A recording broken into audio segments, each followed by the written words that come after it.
Fans of Fight Night can look forward to all the action as Bellator moves to London for Bellator 281. Don't miss a single submission. The action starts over on Virgin Media 2 at 9. Now at 7, time to join the Virgin Media News team.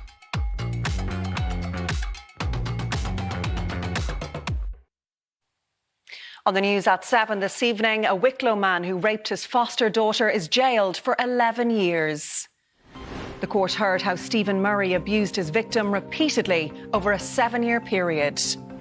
The Taoiseach defends the legal framework behind the new National Maternity Hospital.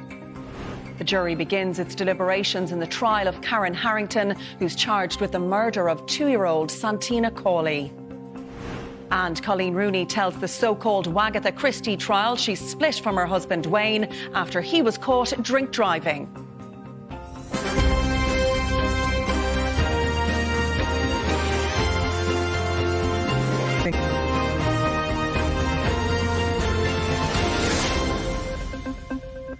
Good evening. A 24-year-old woman who was repeatedly raped by her foster father from the age of 11 has said she wants to be a ray of hope for other victims to come forward.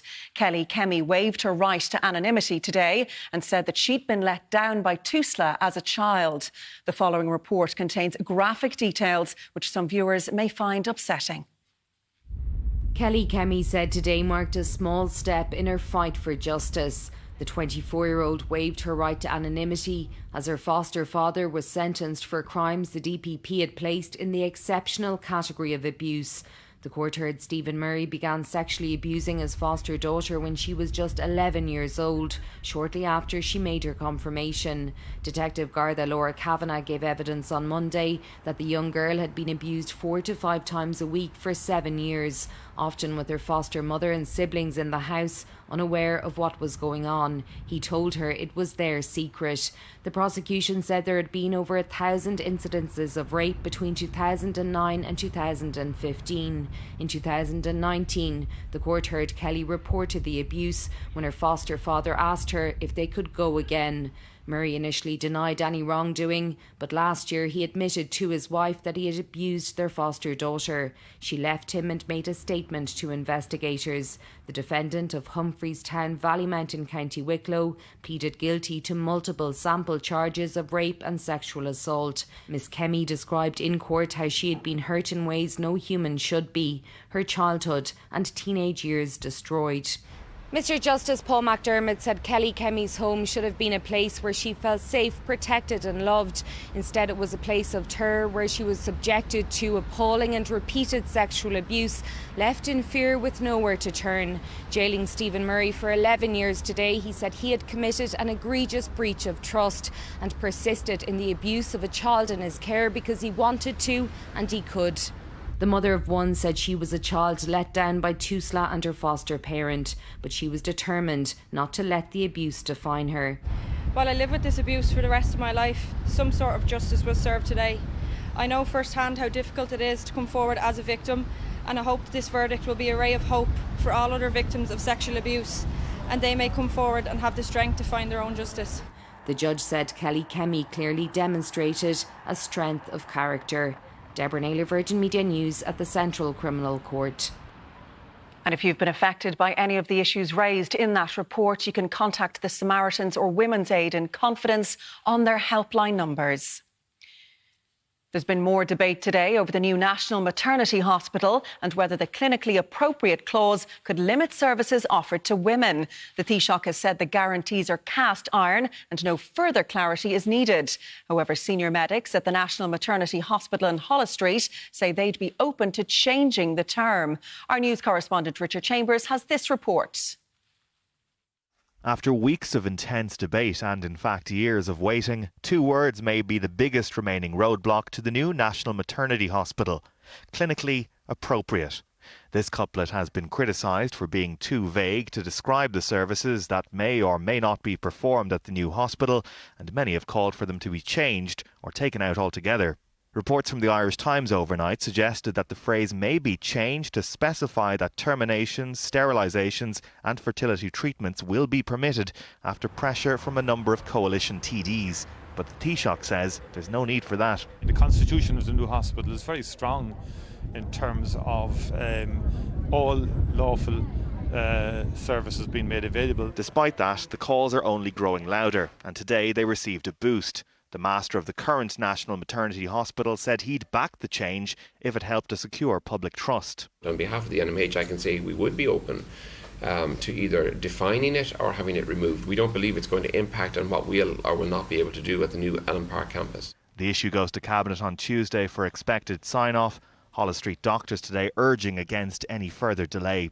I have no doubt, as a clinician working in that area, that our independence will be preserved, protected, and if anything improved by the makeup of our new constitution, our new board, and ultimately the vastly improved facilities. A protest tomorrow will call for the relocation to the St Vincent's site to be called off. Richard Chambers, Virgin Media News. A jury will resume deliberations on Monday at the trial of a 38-year-old woman who's charged with the murder of 2-year-old Santina Cawley. Karen Harrington has pleaded not guilty to the charge at the Central Criminal Court sitting in Cork. Our Midwestern reporter Eric Clark has the details. The jury of 4 women and 7 men deliberated for an hour and 14 minutes today before being sent home for the weekend at lunchtime. Mr Justice Michael McGrath has told them not to rush their deliberations. He told them it's their duty to engage in the process, and he said they must return a unanimous verdict. Now, over 3 weeks, the jury heard evidence from some 40 prosecution witnesses. They also heard direct evidence from the murder accused, Karen Harrington, who took to the witness box and under oath said she did not kill her then partner's daughter, Santina Cawley. The 2-year-old suffered 53 injuries to her body, including fractures to her head and to her ribs. She also suffered a severe spinal injury and a brain injury. Now, her father, Michael, said in evidence that it was the shock of his life when he found his critically injured daughter in Karen Harrington's apartment around 5 a.m. on the morning of July 5th, 2019. Mr. Cawley said he had trusted Karen Harrington, who had cared for his daughter in the past, and he said that they had got on. Mr Justice McGrath has told the jury that it's the prosecution case that all the evidence points in one direction, that Karen Harrington killed Santina Cawley. He said the defence have drawn attention to a lack of forensic evidence and Miss Harrington's consistent denials of causing Santina Cawley any harm. The jury have requested a number of exhibits which will be made available to them when they return to resume their deliberations on Monday morning. They've been told by Mr Justice McGrath not to speak to anyone about the case and to avoid any media coverage. A man has been shot in Finglas in North Dublin. The man in his 20s was injured in the incident on St Margaret's Road earlier this evening. Gardaí say his injuries are not life-threatening. The scene has been sealed off for a forensic and technical examination. A Russian soldier has gone on trial in Ukraine accused of killing an unarmed civilian. It's the first war crimes trial since the invasion began. Meanwhile, officials are warning that 10,000 people could die in Mariupol because of a contaminated water supply. Arriving at court to stand trial, the first war crimes trial of a Russian soldier began today in Kyiv. 21-year-old Sergeant Vadim Skyshermanin is accused of shooting a man during the first week of the war. The 62-year-old victim was on his bicycle when he was killed. It's claimed the Russian soldier aimed his gun through an open car window and shot the cyclist. An interpreter was in court today to translate for Mr Skyshermanin, who faces up to life in prison if he is found guilty. Journalists and cameras also in the small courtroom where the accused sat behind a glass cordoned off area. He spoke only to confirm his name and address and to decline a jury trial. His lawyer acknowledged that the case against his client is strong, saying that his client has not yet decided how he will plead. Separately, satellite pictures of Snake Island in Ukraine released today appear to show a number of sunken Russian vessels off the island in the Black Sea. Ukrainian officials say their forces have destroyed another Russian ship, but there has been no confirmation from Russia and no casualties have been reported. The bombing of the country continues. Ongoing shelling in the city of Kharkiv yesterday and today has led to the destruction of a humanitarian centre and to the death of 2 more civilians. Oleska Draboeska, the cousin of one of the victims, saying, Я був у себе дома по сусідству, в гаражі. I was at home preparing for breakfast when I saw there was fire and smoke at my brother's place. When I ran there, he was lying there. Both his legs were torn off. Ukrainian officials are also warning today that 10,000 people could die in Mariupol from water contaminated by sewage after the water supply was restarted. Aisling Nicostala, Virgin Media News. The funeral has taken place of the Al Jazeera correspondent who was shot dead during an Israeli raid in the West Bank. There were chaotic scenes as the body of Shireen Abu Akleh was carried by mourners out of the hospital and into a packed church in Jerusalem's Old City.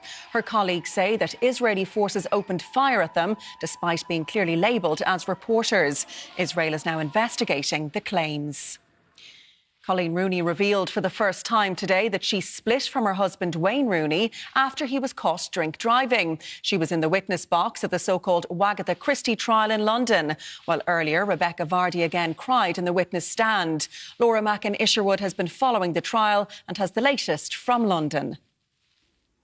Yeah, absolutely. This is the first time that we've seen Colleen Rooney in the witness box, giving her evidence to the court, to those barristers and judges that were questioning her about her side of the story. Of course, she is the one that is being sued by Rebecca Vardy after she revealed on Twitter she believed that Rebecca Vardy was the source of leaks to the newspaper that she believed was private information being shared against her will. Rebecca Vardy, of course, denies that it was indeed her.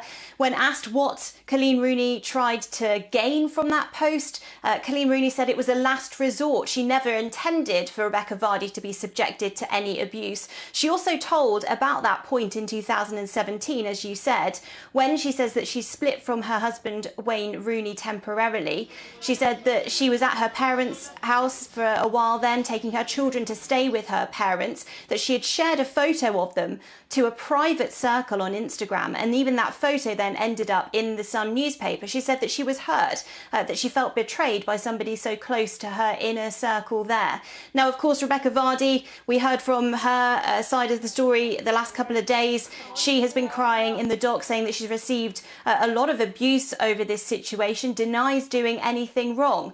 We believe that Colleen Rooney will continue to give evidence over the next couple of days into next week, so in Monday, and it may be that we even hear from Wayne Rooney as well on Tuesday. This case continues. Now, coming up next on the news at 7. A new report says Ireland's bathing water is getting better, but there's still room for improvement. And in sport, Liverpool prepare to meet Chelsea in the FA Cup final.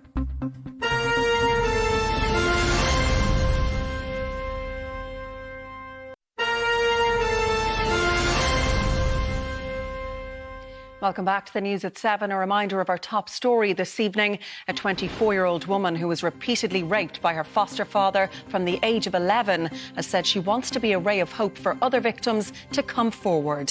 Stephen Murray was today sentenced to 11 years in prison for abusing his foster daughter over a 7-year period.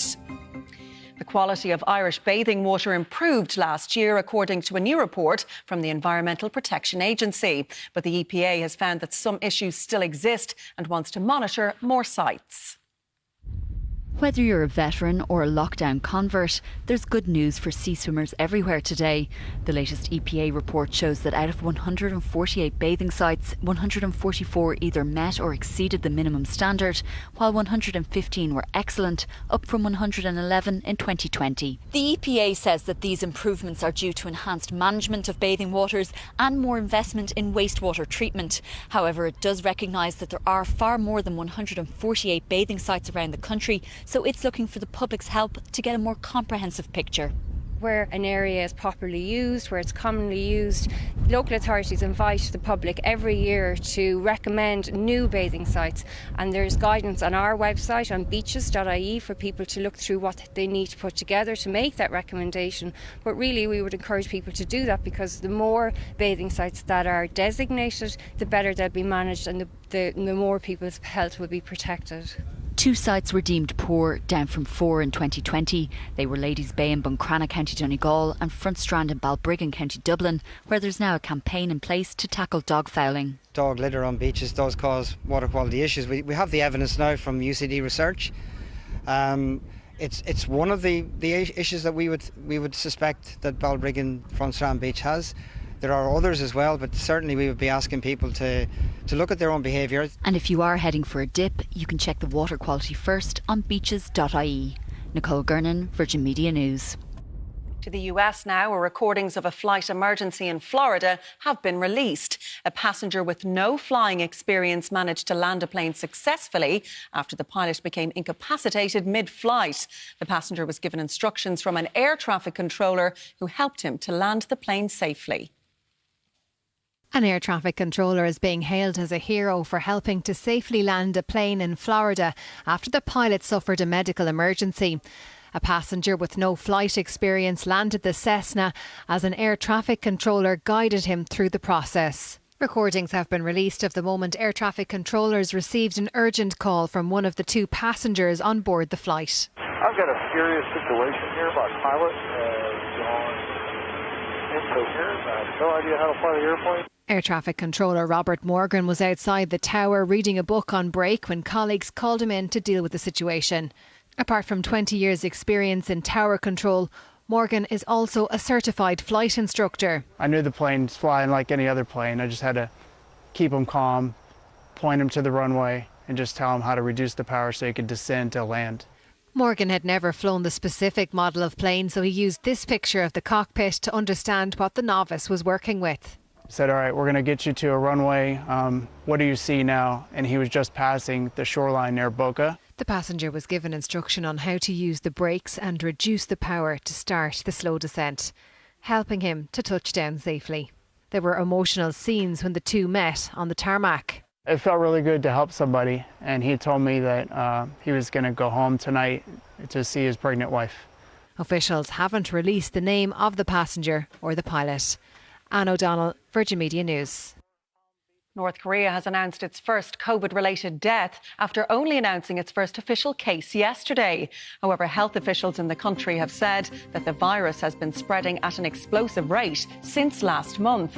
The country has now declared a maximum emergency, with the entire population placed into a strict lockdown.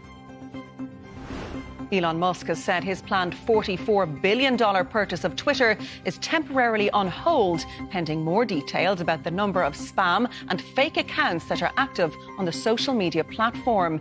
Twitter previously estimated that false or spam accounts made up fewer than 5% of the company's daily active users. Back home, Fota Wildlife Park has welcomed a new arrival with the birth of a Colombian black spider monkey. Critically endangered, the baby was born to mother Norma and father Pinky as part of a European breeding programme. Numbers in the wild have dramatically fallen due to hunting, destruction of habitats and a long birth cycle. Time for all the sports news now. Here's Will. Thanks, Caroline. Leinster make one change to the squad that beat Leicester last week as they prepare to welcome Toulouse to the Aviva Stadium tomorrow for the Champions Cup semi-final. Kieran Frawley is added to the bench for Leo Cullen's side in place of the injured Tommy O'Brien. The Leinster head coach says his side are eager to get stuck into what will be a fascinating challenge. We're just excited to get going at this point. We're just dying for kick-off. It's this calm piece. As I said, it's a short turnaround from quarter to semi, but let's get it on now. Really, is what we're excited about, and just rip into the challenge. It's rip into the challenge of playing against the top team of Europe over the last 25 years of the competition. And don't forget, there's Champions Cup action this weekend as the semi-final between Racing 92 and La Rochelle is live on Virgin Media 2 on Sunday.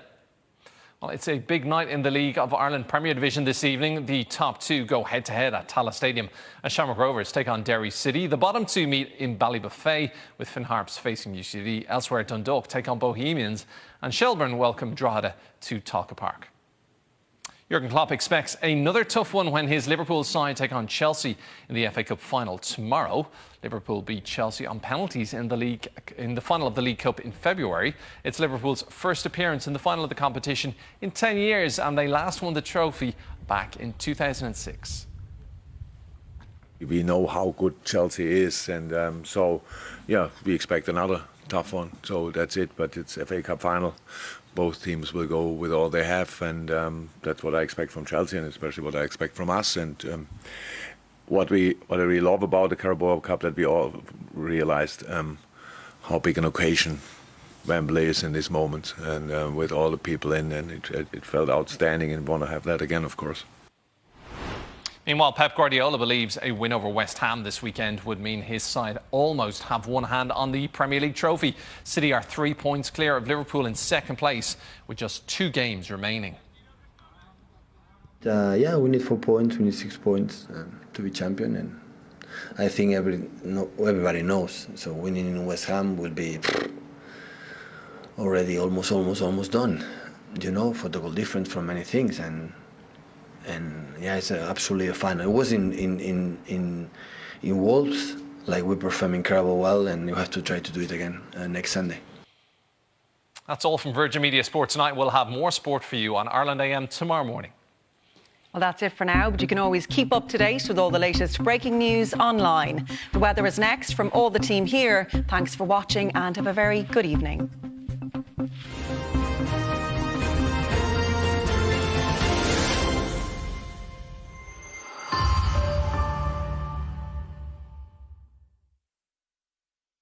QuoteDevil.ie can save you money on your home insurance, van insurance, car insurance or life insurance. The Quote Devil's always got one hell of a quote. Top Walter Overstock. The good news is that it's Friday night into the weekend. Even better news is that temperatures are warming up pretty nicely into the weekend. We're going to see highs of about 18 to 20 degrees in some spots, albeit we're lacking a little bit of sunshine. Anyway, first up, a glorious sunrise here onto the East Coast. We're taking you out across Howth Harbour in Dublin. That comes in from Kevin Nolan. Right across tomorrow, that sunny and cloudy mix with the odd shower and valleys up to about 16 to 18 degrees. So right across into China, good deal of cloud cover, clearing out into eastern spots. A little bit of mist, a little bit of fog, trailing around 6 to 11 degrees with showers there through Galway and Mayo out across the Aran Islands.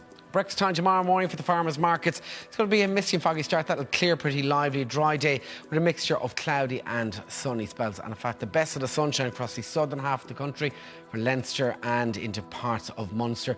The odd light shower straying around too, and those light southerly or variable breezes, valleys there at 14 to 17 degrees. It looks like Valencia and Bear Island getting the best of that Saturday sunshine. With temps there with 13 to 14 there through the Aran Islands. So as we work our way into tomorrow, we're on to the 14th of May, a mixture of cloudy and sunny spells. The best really towards the back end of the day in around evening time. It's faring pretty nicely there. And look at those temps up to about 16 to 18 degrees. That's all we time for. Have a great weekend. Be safe on the roads. Biggie Cormac, August Longafall.